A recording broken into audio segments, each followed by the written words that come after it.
धूप में खाना गर्म करने वाली बहू। वो कहते हैं ना, किसी को सीधा करने के लिए कभी कभी खुद उल्टा होना पड़ता है। तो ये कहानी कुछ वैसी ही है। बस गंगा जो अपने ससुराल में रहती थी, एक सुखी जीवन जी रही थी। गंगा, अरे ओ मेरी प्यारी गंगा। ओफो, इतना प्यार क्यों आ रहा है? क्या चाहिए? कुछ चाहिए होगा तभी प्यार आएगा क्या? नहीं, ऐसा नहीं है, पर मुझे ऐसा लगा। लगा छोड़ो और इधर तो आओ। अरे छोड़ो ना, कोई देख लेगा। ओहो, तुम तो ऐसे बोलती हो जैसे हम लोग पति पत्नी नहीं बल्कि गर्लफ्रेंड बॉयफ्रेंड हो। बहू, अरे ओ बहू, छोड़ो, मुझे माँ जी बुला रही है। अरे माँ जी तो बुलाती रहती है। गंगा हाथ छुड़ाकर बाहर भागी और अपनी सास राम प्यारी के पास हाँफती हुई पहुंची। अरे पीटी उषा क्यों बन रही है? आपने बुलाया ना तो बस भागी चली आई। आग नहीं लगी है यहाँ जो भाग कर आ रही है? इतना घबराया मत कर कि देर हो गई तो मेरी सास मुझे फांसी पर चढ़ा देगी। मैं कोई जल्लाद नहीं हूँ। और क्या, इसे ससुराल नहीं अपना घर समझाकर। अपने पति और सास ससुर को अपने प्रति इतना अच्छा व्यवहार करते देख गंगा बहुत खुश होती थी और मन ही मन सोचती थी कि उसे कितना अच्छा ससुराल मिला है। लेकिन सब कुछ परफेक्ट हो, ये तो मुमकिन नहीं। तो एक चीज थी जो थोड़ी खटकती थी और वो थी कंजूसी। अरे ये मेरी चप्पल फिर से टूट गई। जितेन, जाकर जुड़वा ला। ठीक है पापा। अरे पापा जी, ये कई बार टूट चुकी है, आप नई क्यों नहीं ले लेते? अरे जब 10 रुपए में काम चल रहा है तो 200 रुपए खर्च क्यों करना? गंगा चुप रह गई। उसी रात की बात है। खाना तैयार था। गंगा ने मजेदार दाल बनाई थी और जब वो खाने के लिए सबको बुलाने जा रही थी तभी सौरभ, मोहन और जितिन किसी काम से बाहर चले गए। गंगा को अंदाजा नहीं था कि वो कितनी देर में लौटेंगे, इसलिए उसने सोचा कि वो और राम प्यारी पहले खा लेते हैं। बहू, आज तो दाल बढ़िया बनी है, मजा आ गया। बस माँ जी, आपका प्यार मिला हुआ है इसमें। वाह, अब तो मैं रोज दाल में प्यार मिलाया करूंगी। वो दोनों मजे से खाना खाते हैं। थोड़ी देर बाद दरवाजे पर खटका होता है। अरे कोई है क्या? मैं आ गया। अरे तू अकेला आ गया? तेरे पापा और जितिन कहाँ है? वो तो अभी काम में लगे हैं, मैं पहले आ गया। बहुत भूख लगी है, जल्दी से खाना दे दो। राम प्यारी ने गंगा की तरफ देखा और उसे फौरन हुक्म दिया। बहू, 1 कटोरी दाल गरम कर दे। बस 1 कटोरी? हाँ, क्योंकि वो लोग पता नहीं कब तक आएंगे और तब तक तो सारी दाल ठंडी हो जाएगी, फिर से गरम करनी पड़ेगी। 1 कटोरी जल्दी हो जाएगी। ठीक है माँ जी, पर मैं सोच रही थी कि... अरे ज्यादा सोचा मत कर, जा फटाफट दाल गरम कर। सौरभ बेचारा भूख से तड़प रहा है। सीरियसली मैं तड़प रहा हूँ, जल्दी आओ। गंगा किचन में गई और सोचने लगी। मम्मी जी तो कुछ भी बोलती हैं, कटोरी में भला कौन दाल गरम करता है? पापा जी और जितिन भी अभी आते ही होंगे तो पतीले में ही कर लेती हूँ। वो पतीले में दाल गरम करने लगी, लेकिन पतीले में दाल गरम होने में थोड़ी देर लग रही थी। राम प्यारी बेचैनी से किचन में आई और देखा कि पतीले में दाल उबल रही थी। अरे बहू, ये क्या कर रही हो? मैंने 1 कटोरी गरम करने को कहा था, तुमने पूरा पतीला चढ़ा दिया। वो माँ जी, मैंने सोचा एक बार में ही गरम कर दूं, बार बार गैस क्या जलाना, वो लोग अभी आते ही होंगे ना। अरे बुद्धू लड़की, क्या पता तेरे ससुर और जितिन कब आएंगे, तब तक फिर से ठंडी हो गई तो क्या करोगी? तो फिर दोबारा गरम कर दूंगी। बस यही तो बात है। अरे तू समझती क्यों नहीं? हम मिडिल क्लास लोग हैं, कोई अमीर नहीं है जो 10 बार गैस चलाए, वो भी इतनी देर के लिए। गैस के सिलेंडर पे बैठकर उड़ने का इरादा है क्या? सौरभ, जो अभी तक चुप था, अब माँ को सपोर्ट करने आ गया। हाँ गंगा, माँ ठीक ही तो कह रही है। जितना कहा जाए उतना ही करो ना, हर चीज में अपनी अकल लगाने की क्या जरूरत है? गंगा को बहुत बुरा लगा, लेकिन उसने कुछ नहीं कहा। वो बस किचन में चुपचाप खड़ी रही। तभी दरवाजे पर फिर से आवाज आई। मोहन और जितिन वापस आ गए थे। देखिए, पापा जी और जितिन भी आ गए। अब मेरा पतीले में दाल गरम करना सफल हो गया ना? इत्तेफाक की बात है, वरना तेरा किया धरा बेकार जाता ना। गंगा ने कोई जवाब नहीं दिया। उसने चुपचाप दाल परोसी और अपने कमरे में चली गई।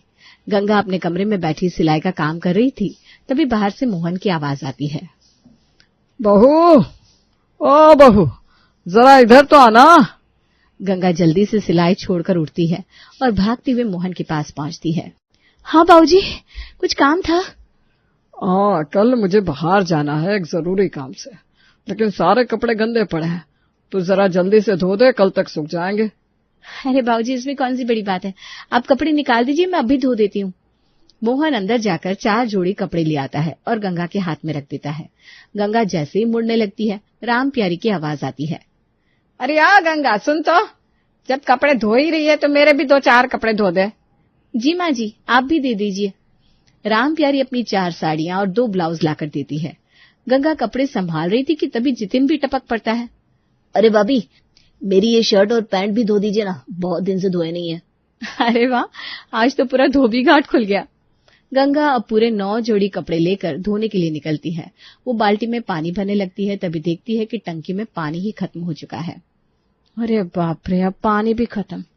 गंगा मोटर चलाती है, टंकी में पानी भरती है, फिर वॉशिंग मशीन में पानी डालती है और सारे कपड़े डालकर मशीन चालू कर देती है। ज्यादा कपड़े होने की वजह से पानी जल्दी गंदा हो जाता है, तो उसे बार बार बदलना पड़ता है। 3-4 बार मशीन चलानी पड़ती है। इतने में मोहन वहां आ जाता है। अरे बहू, ये क्या कर रही हो? मैंने तुम्हें 4 जोड़ी कपड़े धोने को कहे थे और तुमने पूरी मशीन ही चला दी। बाबूजी, माँ जी और जितिन जी ने भी अपने कपड़े दे दिए थे, इसलिए। तो क्या तूने मना नहीं किया? तुझे सिर्फ मेरे कपड़े धोने थे, बाकी के तो 2 दिन बाद भी धुल सकते थे। यह मशीन कितनी बार चला दी तूने? तुझे पता भी है इससे कितनी बिजली खर्च होती है? गंगा कुछ बोलने वाली थी कि राम प्यारी और जितिन भी वहां आ जाते हैं। अरे हाँ, सही तो कह रहे हैं, बिजली मुफ्त में तो आती नहीं। तुझे इतना भी नहीं पता, हम मिडिल क्लास लोग हैं, कोई अमीर नहीं है जो ऐसे फिजूल खर्ची करे। भाभी, आगे से ध्यान रखना, अगर ऐसी कोई नौबत आए तो हमें मना कर देना, हम खुद धो लेंगे। गंगा को बहुत बुरा लगता है। वो कुछ कह नहीं पाती और चुपचाप कमरे में जाकर बिस्तर पर लेट जाती है। उसकी आंखों में आंसू आ जाते हैं। अगली सुबह गंगा किचन में नाश्ता बना रही थी, तभी सौरभ आ जाता है। अरे गंगा, सुनो तो, मेरी ऑफिस की शर्ट और पैंट प्रेस कर दो, मुझे देर हो रही है। अभी कर देती हूँ। गंगा गैस पर पराठा सेंकना छोड़कर प्रेस करने के लिए चली जाती है और इस हड़बड़ी में वो किचन का एग्जॉस्ट फैन बंद करना भूल जाती है। वो शर्ट पर प्रेस कर ही रही थी कि जितिन आ जाता है। भाभी, जरा मेरा मोबाइल उठा देना, चार्जिंग पर लगा था। गंगा जल्दी जल्दी प्रेस छोड़कर मोबाइल लेने चली जाती है, लेकिन तभी सौरभ वापस आता है और देखता है कि प्रेस बीच में छूटी हुई है और एग्जॉस्ट फैन भी चल रहा है। वो गुस्से में फट पड़ता है। गंगा, ये क्या कर रही हो? प्रेस अधूरी छोड़ दी, ऊपर से एग्जॉस्ट फैन भी बंद करना भूल गई। वो जितिन जी ने बुला लिया था तो क्या तुम्हें समझ में नहीं आता बिजली का बिल कितना आता है? कल ही पापा ने समझाया था और आज फिर वही गलती। अरे पर मैंने जानबूझकर नहीं किया। तुम्हें हर चीज में बचत करनी आती नहीं क्या? मैं इतना भी नहीं कमाता कि तुम यूं ही बिजली फूंकती रहो। गंगा के चेहरे का रंग उड़ जाता है। वो चाहकर भी कुछ नहीं बोल पाती। वो चुपचाप प्रेस उठाकर शर्ट पूरी कर देती है और बिना कुछ बोले वहां से चली जाती है। वो कमरे में जाती है, दरवाजा बंद करती है और फूट फूट कर रोने लगती है। फिर अगली सुबह गंगा किचन में बर्तन धो रही थी, तभी जितिन कमरे से बाहर आया और झटके से बोला, भाभी, चाय बना दो जल्दी। गंगा ने सिर उठाकर देखा, फिर हाथ धोकर चाय चढ़ाने लगी। तभी रसोई में एक मटका पानी से लबालब भरा देखकर उसने सोचा कि थोड़ी देर बाद इसमें से पानी निकाल दूंगी, वरना गिर जाएगा। तभी पीछे से जितिन की आवाज आई, अरे भाभी, फ्रिज में ठंडा पानी होगा, वो निकाल दो ना। गंगा ने कप में पानी निकाल कर दिया, लेकिन इतने में ही वो भारी मटका लड़खड़ाया और थोड़ा पानी छलक गया। लो जी, एक और बर्बादी। अरे बस थोड़ा सा ही गिरा है, मैं अभी पहुंच देती हूँ। नहीं भाभी, तुम्हें ना चीजें बर्बाद करने की आदत है। अभी पानी गिराया, कल गैस जलती छोड़ दी, उससे पहले बिजली बर्बाद कर दी। अरे कोई तो रोको इसे। अपने छोटे देवर के मुंह से ऐसी बातें सुनकर गंगा के चेहरे पर गुस्से की लकीरें खींच गई। मैंने कब गैस जलती छोड़ दी? गंगा ने पलटकर पूछा। याद नहीं, कल आप सब्जी बनाने के बाद गैस धीमी करना भूल गई थी, पापा ने देखा था। अरे वो तो सिर्फ 2 मिनट के लिए हुआ था, मैं चावल छान रही थी। हाँ, यही कहती रहो। पहले बिजली, फिर पानी, फिर गैस, फिर आटा, झाड़ू, सब कुछ बर्बाद करने का ठेका ले रखा है आपने। गंगा का गला भर आया, लेकिन उसने खुद को संभाला।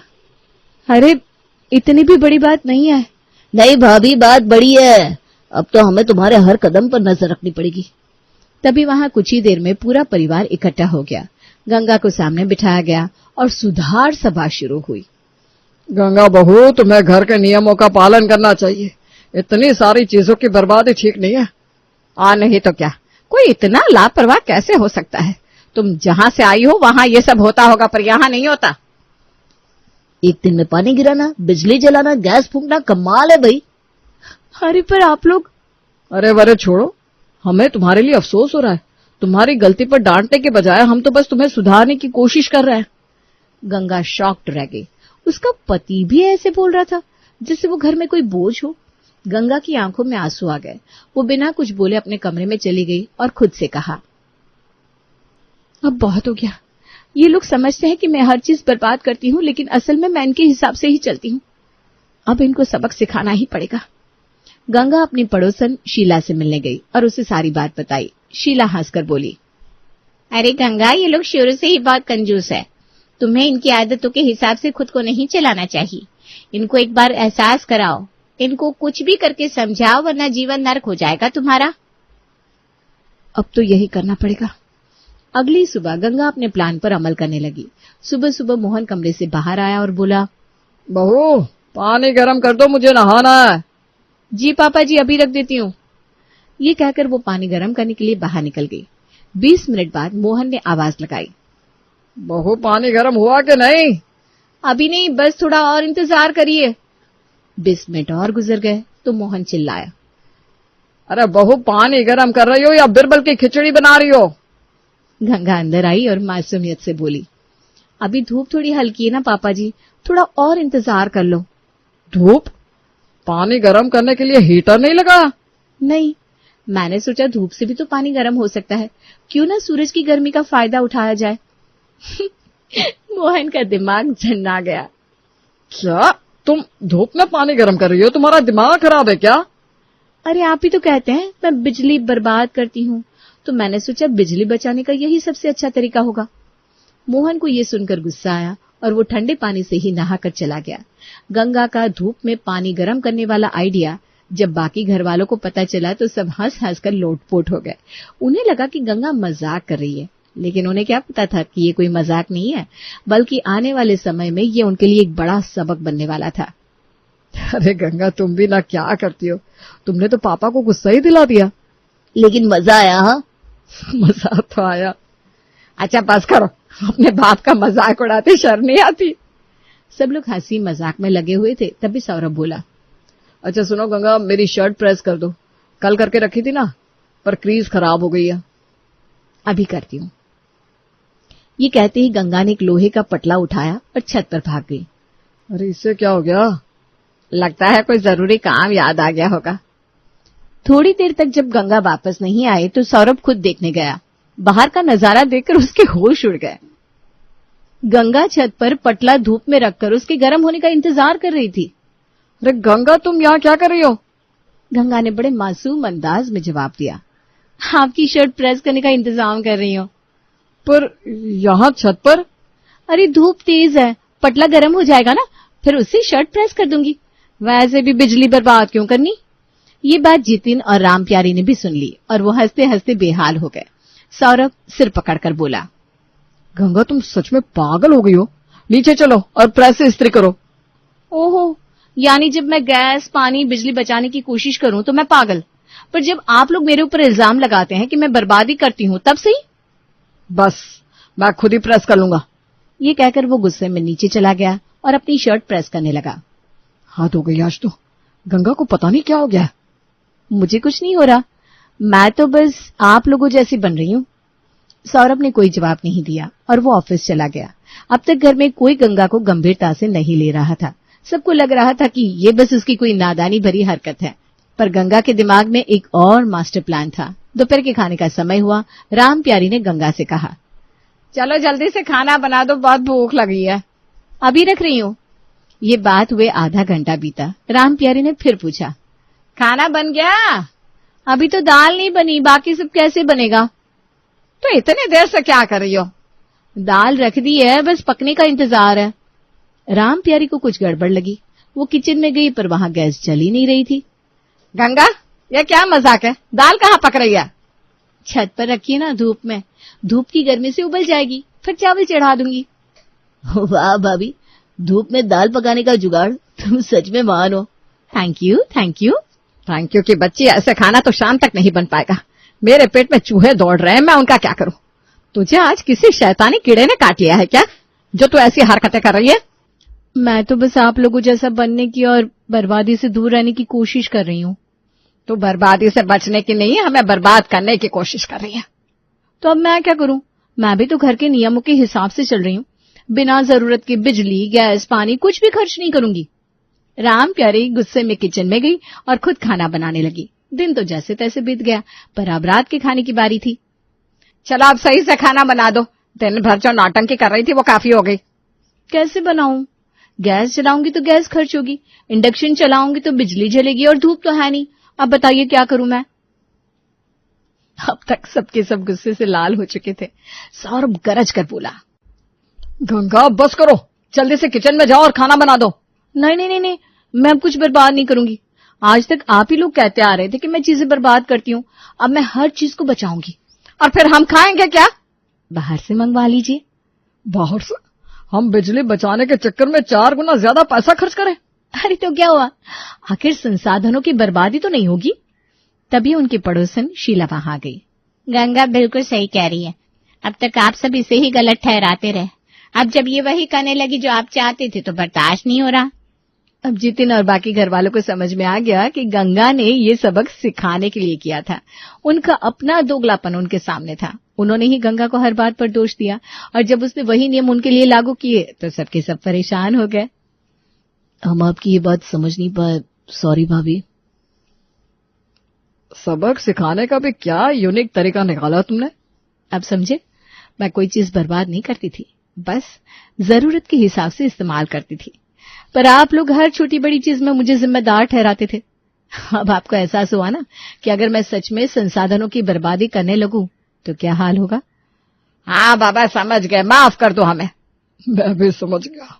आज के बाद तुम्हें कभी टोकूंगा नहीं, लेकिन फिलहाल खाना बना दो वरना पेट के चूहे तुम्हें कभी माफ नहीं करेंगे। ये सुनकर सब हंसने लगे और गंगा खाना बनाने किचन में चली गई।